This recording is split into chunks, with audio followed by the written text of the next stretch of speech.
Hello, everybody, and welcome back to another episode in our WCW series in TEW 2020. I, of course, am CR Daredevil, and we are going through with another episode of Nitro after what happened last week um, with everything that happened over. We are going to be diving into things here today and seeing what ends up happening here in episode 120 of this series. That's a lot of episodes. I can't say I ever expected the series to go that long, but we're still going through it, and we will have to see what ends up happening here tonight, including I know for sure I announced it on the last episode. I don't remember for sure if I don't know for sure if I announced if I'm changing the date from when I did that episode to this episode. But we have a big main event tonight, which we'll be getting into here in a second. So opening in front of 18,786 people at the Meadowlands Arena, where we are getting word from the commentators about tonight's show, about how we're going to see Bam Bam Bigelow in action tonight.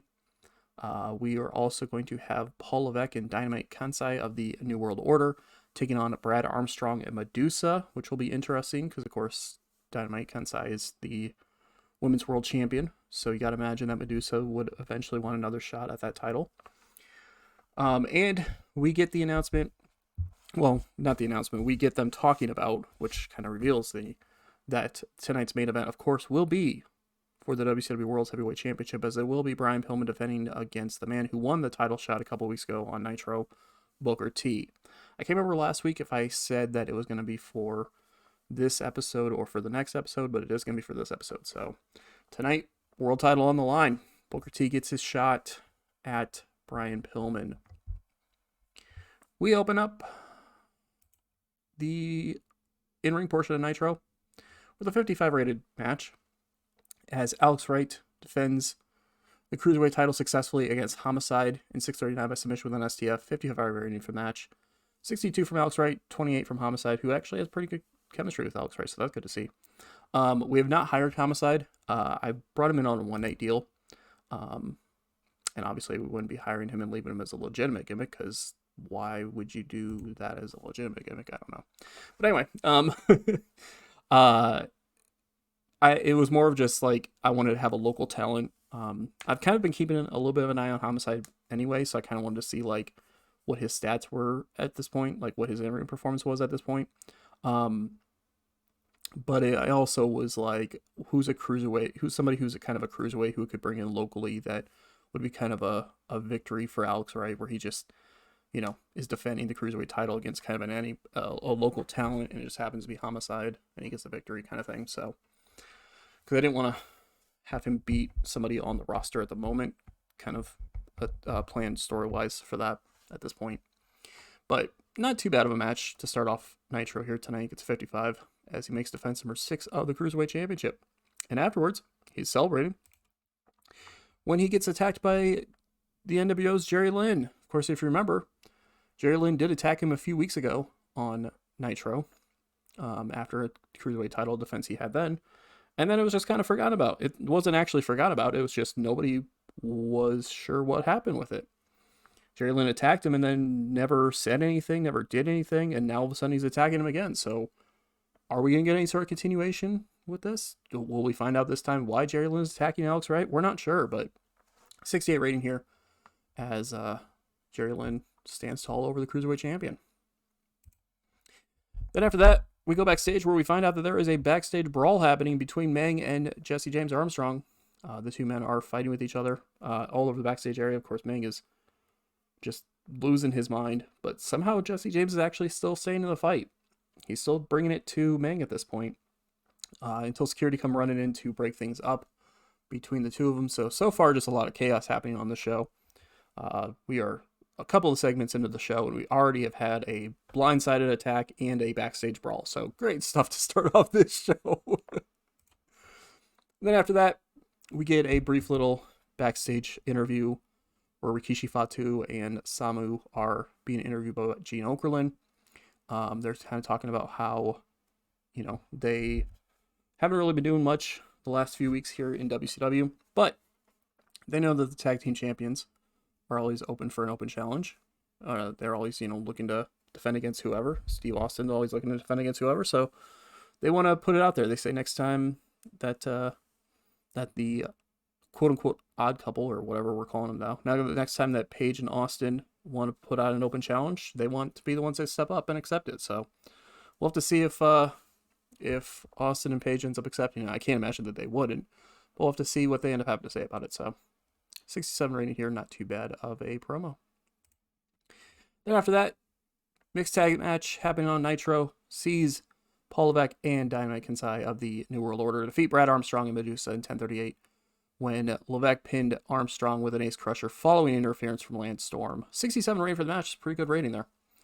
73 from Levesque, 70 for Brad Armstrong, 54 from Medusa, 56 from Kansai. Look at that. We actually got, put her in the right match, and she's actually outperforming Medusa. So there you go. Good to see. Gained heat for the TV title storyline. 67 rating for the match is not too bad. Not too bad at all. I will gladly take that, especially for the 4 people involved in this match. Not that they're like far down the ladder or anything like that. I mean, after all, Kansai is the women's world champion, and Medusa is one of the top women in the company. And Levesque and Armstrong are kind of mid card-ish, so I'll still take that 67 there. After that, Brad Armstrong and Lance Storm are fighting with each other. The Armstrongs come down to kind of go after Lance Storm at this point. Sexton Hardcastle and Chris Jericho show up. They Jericho's actually helping out Team Canada. He actually helps out Hardcastle and Storm. So there's a big old 3-on-3 brawl going on right there, and then Cactus Jack comes running out and chases off Jericho. And basically the rest of Team Canada kind of gets chased off with it. Of course, Cactus has been having issues with Jericho recently. The last couple weeks ever since the 4-way match. So we're going to have to see where things are going with there. Of course, Giant, the Giant is also still lingering in the background. They were supposed to, he was feuding, him and Cactus were feuding for a little bit, and then Giant got hurt. So Jericho's kind of been Cactus's new foe to deal with, so to speak, but we'll have to see if what ends up happening to that. But this gets a 63 rating, not too bad. So it kind of advances 2 different stories at once. It kind of advances the Team Canada versus the Armstrongs feud going on right now, and then it also advances Jericho's singles feud with Cactus Jack at the moment. So then after that, we are hearing another argument from the Outlaws and Baby Rogers and Shane Helms backstage. This gets a 58 rating as Piper's hearing this argument once again. He says he's tired of these teams constantly bickering back and forth with each other. And he says he's making a match for next week. This time, not that there was any before, but this time, no countouts, no disqualifications. You 4 are just going to brawl. You guys are just going to fight with each other until one team is declared the winner, and then that's it. I'm done with you guys constantly arguing with each other all the time. That's it. You guys you're gonna have that fight next week, and then you're gonna move on from there. So it is gonna be the Outlaws versus Rogers and Helms next week, and both of them are just gonna, both teams are just gonna move on from that point. So 58 rating here for this segment. Then after that, we get an 82 rated as we get an interesting little segment here. Dean Malenko is being interviewed backstage by Gene Okerlund, and Okerlund asks Malenko about the issues recently with Steven Regal. Asks him about, what are his thoughts about Regal coming after him and all that. And Malenko says he has no problem facing Steven Regal. He knows that despite the fact that he doesn't like Regal's attitude, he respects Regal in the ring, and he has no problem having a match with Regal. But he says he knows that the New World Order are going to be hanging around. He knows that he has to watch his back around the New World Order, and try to deal with that as best as possible. And before he's really able to say much of anything else, he gets interrupted by Chris Benoit, who Benoit doesn't really say anything. He just kind of looks at him and just kind of moves his head in a direction kind of behind him, and then turns around and walks off, and Malenko just kind of looks at Okerlund, looks back at Benoit, and just kind of shrugs and walks off with him. So looks like Malenko's going to be talking with Benoit about something here. But 82 rating for this, as something's happening here. Malenko's going to go talk to Benoit about something, but we're not sure what the hell it's about, so we will have to see. Then after that, oof. This did not do as well as I was hoping. In a terrible matchup, Bull Nakano defeats QT Suzuki in 747 by pinfall to guillotine leg drop. 50 rating for the match, 50 from Nakano, 35 from QT Suzuki. They don't seem to click, so that didn't help things out at all. But Nakano gets a victory. Of course, Nakano coming out and attacking Megumi Kudo after a match that she had recently on Nitro when Kudo tried to get her rematch for the Women's World Championship.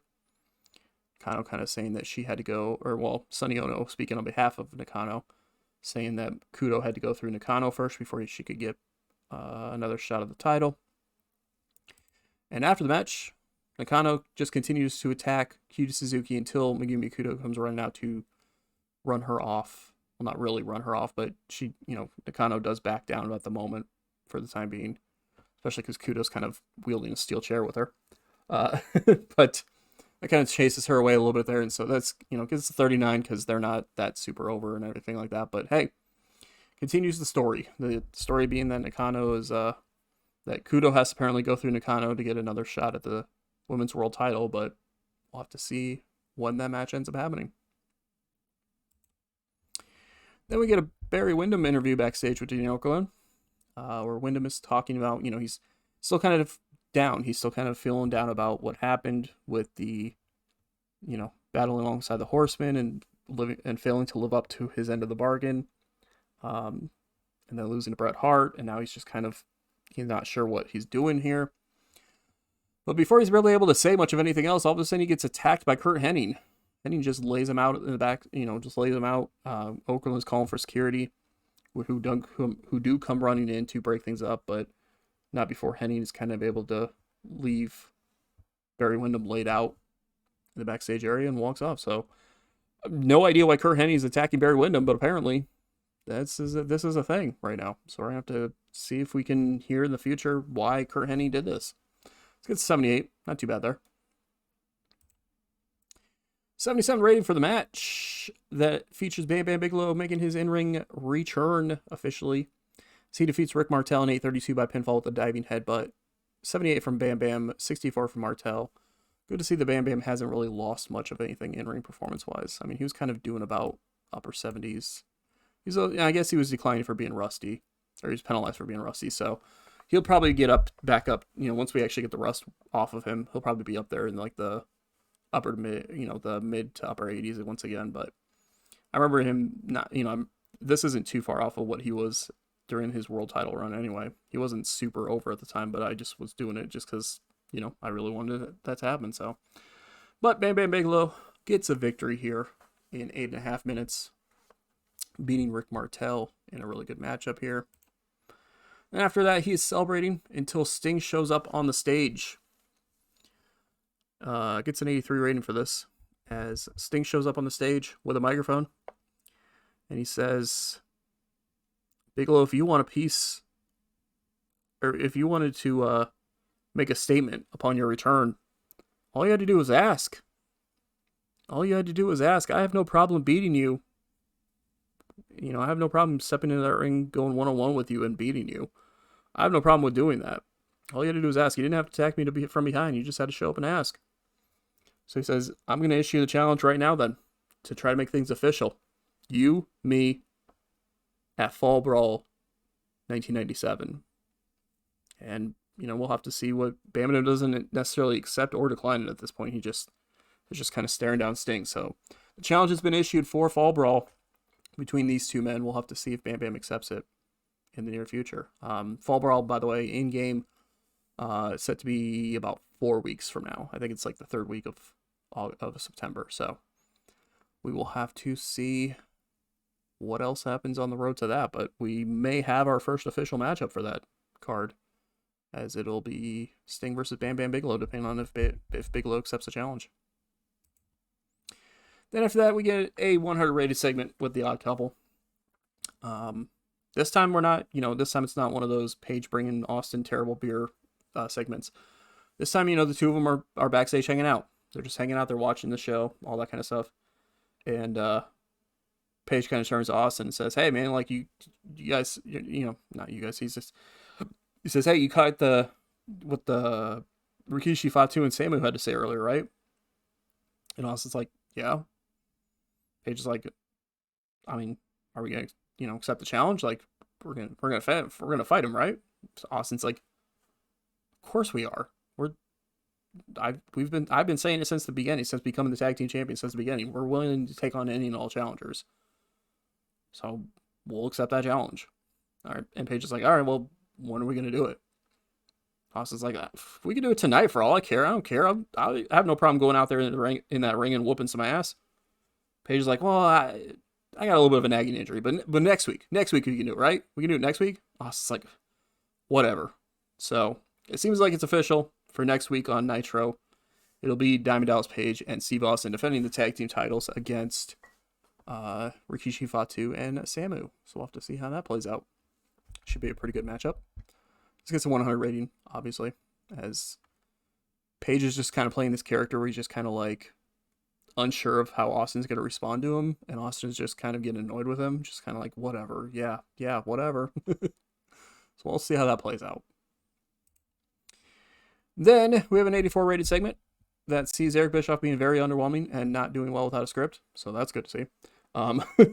But Eric Bischoff is backstage. Essentially, this is just an argument between the two happening backstage, where Bischoff is saying that that the New World Order are going to destroy WCW, and that Piper says, "Well, if you want to put your money where your mouth is, we know what pay-per-view is coming up next month." Bischoff's like, "Trust me, I know what pay-per-view is coming up next month. What are you trying to say?" Piper's like, No. You know what pay-per-view is coming up next month. You know what show's coming up next month, and you know what's synonymous with that show." Bischoff kind of looks at him and then just gets a little bit wide-eyed. Piper's like, "You know what's going to happen." And Piper walks away, and Bischoff just kind of left standing there, just kind of looking a little shocked, not thinking about what Piper, not really thinking about what Piper was talking about until just then. So teasing some sort of match at Fall Brawl. We're not sure what though. As if that's not the worst kept secret in the world. But there you go. So it's kind of teasing something big happening at Fall Brawl, some sort of big match happening at Fall Brawl. Involving Eric Bischoff, or who Eric Bischoff is representing, and who Roddy Piper might be representing in a way. Probably should be pretty obvious at that point. Then after that, in our main event, gets a 92 rating as Brian Pillman defeats Booker T in 18-19 by pinfall with an Eric Pillman to retain the WCW World Heavyweight Championship. Dustin Rhodes came out and distracted Booker T during the matchup. Yeah, that's kind of what happened here. 92 rating for this. Really good stuff. Brian Pillman with a 99 in-ring performance. My freaking God. That guy is killing it right now for us in-ring wise. Booker T with an 81. He benefited from having a hot new move. So it was a really good way for Booker T to go out there, have a star, not obviously not superstar wise. He didn't, he's not quite on that 90 level, in-ring of 90 level performances or anything like that. But he was able to go out there and have a star-making performance against the world's champion, but unfortunately could not get the job done against him. So 92 rating for the match. Afterwards, 71 here as the NWO jump Brian Pillman after the match. Booker and Dustin Rhodes have kind of brawled to the back at this point. So the NWO jump Pillman after the match. Benoit and Bagwell try to come down to help out, but they fall victim as well as the NWO stands tall over the Horsemen to end the show. And of course, Flair wasn't here to help out because Flair is still selling the attack from last week by the New World Order. So now the rest of the Horsemen have been laid out by the New World Order, so I'll have to see where things go from there. Show itself gets a 90. Increase in popularity in 17 regions. A little bit lower than normal, but you know what? To be fair, it was a little bit of building. This show was kind of some building. A lot of the matches and segments that happened, especially in the first half of the show, was a lot of building stuff. We were trying to build up some talent that hasn't been getting featured a lot. We were trying to build up some people whose stats aren't quite as good, kind of thing. So I'll take it though. I will gladly take that. Looking at the ratings, just shy of 9 million viewers watching. Understandable. Raw had an 78, got 3.6 million people watching. They decided to give Yokozuna the Intercontinental title by having him defeat Ahmed Johnson in the main event for it. So that was a thing. Why they didn't put on the tag match in the main event, which got a lot better of a rating, I do not know, but whatever. We still win regardless, so there is that. And then we will quickly look at Saturday night. Again, not really of anything too much of note happening on the show. Mayumi Ozaki defeated Miss Janeth on the show to a 56 rating, and it turned out to be a pretty good matchup for those two, honestly. Ozaki, I'm trying to figure out the right thing to do, but I need to start featuring her on Nitro a little bit more too, because she's kind of on the level in ring performance wise with Nakano, with Medusa. Like, she's one of the top performers in ring wise in the women's division. So I need to get her featured and get her involved with kind of chasing after the title and all that stuff. RVD beat Tajiri in a high spots match there. And then we had some promos from the Flock and from the other group that I haven't come up with the name for yet. I haven't decided exactly what I'm going to name them yet. But, the group with Rocky Maivia, Tuco Scorpio, and Ron Simmons. And then there was a match between the two sides where Al Snow defeated Rocky Maivia in the main event to a 59 rating. So there was that. Kurt Henning's promo, by the way, on that Saturday night, opened up. I completely forgot about that. It opened up the show, and he brought up the fact that he attacked Barry Windham on Nitro because he felt embarrassed. He felt embarrassed about the fact that he lost to Barry Windham a couple weeks ago on Nitro, and that he feels that someone like Barry Windham is not on the level of Kurt Hennig. And so he's not going to stand for that embarrassment. And so he's issuing another challenge for a match in the near future between Kurt Hennig and Barry Windham. So he's issuing a challenge because he feels embarrassed about losing a couple weeks ago on Nitro. And we'll have to see where things go with that. And then the Kidman promo with Gene Okerlund there in the middle of the show that got that 63 rating. That was just kind of a Kidman just kind of hyping himself up promo. That was definitely carried by Gene Okerlund in that promo as well, by the way. But yeah. So that's another week of Nitro in the books. We are on the road to Fall Brawl 1997. We will have to see how that ends up playing out.